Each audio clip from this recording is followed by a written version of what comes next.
राजनीति, आंदोलन, किसान, करप्शन, गरीबी, इन सभी मुद्दों पर आवाज उठाएगा अब तक न्यूज इंडिया। सत्ता के आगे जब भी सवाल कमजोर पड़ने लग जाए तो सवाल उठाने पड़ते हैं। बोल के लफ्ज आजाद है तेरे, बोल के सच जिंदा है अब तक। अभी जलसयान के सदर मोहतरम शेख आसिफ साहब स्टेज पर तशरीफ फरमा तमाम इस्लामी पार्टियों के बुजुर्गान मोहतरम और अजीज दोस्तों, किसी शायर ने कहा था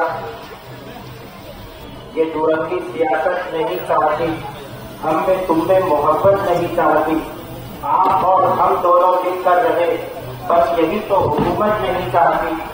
हिंदू मुस्लिम लड़े और लड़ते रहे, इस सियासत का अपना यही रंग है, जब तेरा और मेरा एक ही रंग है, फिर बताओ भला किस लिए जंग है। पार्लियामेंट इलेक्शन शुरू हो चुके हैं। माजी में आपने देखा होगा, आपके इल्म में ये बात की कि शेख रशीद साहब ने उम्मीदवारी की पारिशानी की थी जब वो हया है। जाहिर बात है 40 साल उस आदमी ने सियासत में गुजारे थे, सियासत के नशे को फराज को जानता था, सियासी एतबार से सियासी नफाज था, तो इतना बड़ा अगर उन्होंने फैसला लिया था तो कुछ सोच समझ करके ही फैसला लिया था। और 40 साल के सियासी सफर के अंदर उनके साथ मुसलमानों के साथ साथ तमाम ही मजहब और मकातिब फिक्र और मजाहिब के मानने वाले लोगों का उनको साथ था, उनको हिमायत हासिल थी। शेख रशीद साहब के मुताबिक अगर मैं ये कहूँ तो गलत नहीं होगा कि धर्म जाति से उठकर सब इंसान हमारे साथ रहे, राम का हमको प्यार मिला, रहमान हमारे साथ रहे। वो जो बंटवारा करते हैं बीच में हिंदू मुस्लिम के, उन्हें बताओ बजरंगी हनुमान हमारे साथ रहे। लेकिन जाहिर बात है अल्लाह को कुछ और मंजूर था। हदीस कुदसी अल्लाह रब्बुल आलमीन इरशाद फरमाता है, मेरे बंदे तू कुछ चाहता है, मैं कुछ चाहता हूँ, होता वो है जो मैं चाहता हूँ। उसके बाद शेख आसिफ साहब ने भी पार्लियामेंट इलेक्शन को लेकर के उम्मीदवारी करने की ख्वाहिश जाहिर की और उनको यकीन था कि वो जीत सकते हैं। और ये आज अगर दुनिया मानेगा हल्का या संभवी देखा जाए तो शेख रशीद खानवादा ही ऐसा है जो बीजेपी को शिकस्त दे सकता है।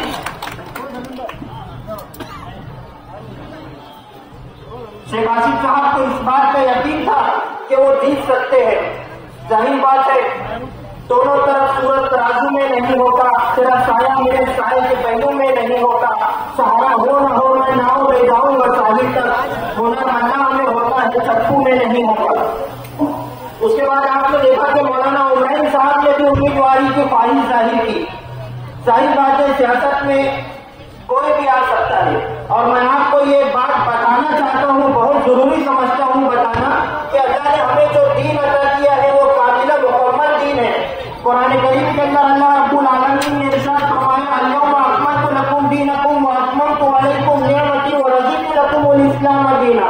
और सियासत दीन का एक शोबा है जो दीन ने हमें तमाम तर जरूरियात जिंदगी बताई है, उसने हमें सियासत करने का तरीका भी बताया है। लेकिन जाहिर बात है अब अगर सियासत में आ जाने के बाद हम उस ढंग से सियासत नहीं करेंगे जिस ढंग से दीन ने हमारी रहनुमाई की है तो अल्लाह उसके रसूल नाराज हो सकते हैं। मौलाना उमैन साहब को अपने जाती मफाद के लिए मायूस किया गया, सियासत में आने से उन्हें रोका गया। मौलाना उमैन साहब को अपने जाती मफाद के लिए मायूस किया गया, उन्हें सियासत में आने से रोका गया। किसी ने कहा था कोई मजनू कोई बहार बना फिरता है, इश्क में हर कोई उस्ताद बना फिरता है, इससे ताबीर की एक ईंट उठाई न गई, आपके शहर की बुनियाद बना फिरता है। मौलाना उमैन साहब को अपने जाती मफाद के लिए सियासत में आने से रोका गया। लेकिन मैं ये बात बता देना चाहता हूँ कि मौलाना उमैन वो भी एक आलिम दीन और हिंदुस्तान की एक अजीम शख्सियत है।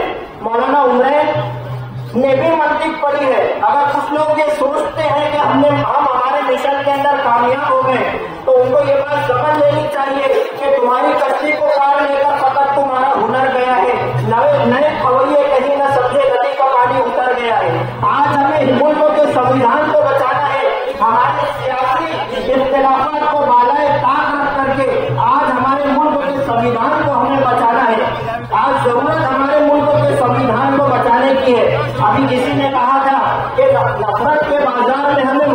की दुकान खोलनी है। शराबों के सफर में गर्दमा हो आंधियों का, तो फिर अनजान दुश्मन के सिवा कुछ भी नहीं होगा। ये मुल्क नफरतों के आखिरी स्टेज पर है, इलाज इसका मोहब्बत के सिवा कुछ भी नहीं होगा। हुकूमत को किसी भी मजहब के शख्स से कोई वास्ता नहीं है। आज की मौजूदा हुकूमत जो बरसर इख्तिलाफ में है, उनका काम सिर्फ लड़ाओ और हुकूमत करो है। सिर्फ हिंदू मुस्लिम मंदिर मस्जिद के नाम के ऊपर जनता को लड़ाने का काम कर रही है ये हुकूमत। इस कदर नफरत आगे बढ़ चुकी है कि स्कूल के अंदर, चाहे शिक्षा के मंदिर के अंदर, क्लास के अंदर एक बच्चे को इसलिए मारा जा रहा है कि वो मुसलमान है। इतनी ज्यादा हुकूमत गिर चुकी है। मोदी जी के नए इंडिया की जनता आभारी है। शिक्षा के मंदिर में भी नफरत की तैयारी है। मैं आपको बताना चाहता हूँ कि जिस स्कूल के अंदर जो बच्चे को नफरत के नाम के ऊपर मारा गया, उससे कुछ ही दूर के ऊपर अरीफ अहमद का शहर है। अरीफ अहमद ये वो शख्स है जो चंद्रयान 3 के मिशन के अंदर था। जो बच्चा आज स्कूल के अंदर बैठ करके अपनी आंखों में मुस्तकबिल में अरीफ अहमद बनने के सपने देख रहा है, आज उसको स्कूल के अंदर सिर्फ नफरत की बुनियाद पर मारा जा रहा है। हमें आज हालात ऐसे हैं, माजी में जो असेंबली इलेक्शन हुआ था, पूरे नासिक जिले से सबसे कम वोटिंग का परसेंटेज मालेगांव सेंट्रल से था।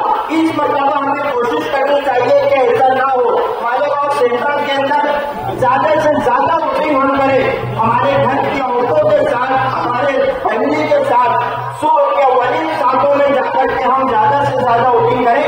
ये हमारा हक है और हमें हमारा हक छीन करके लेना होगा। सलाम।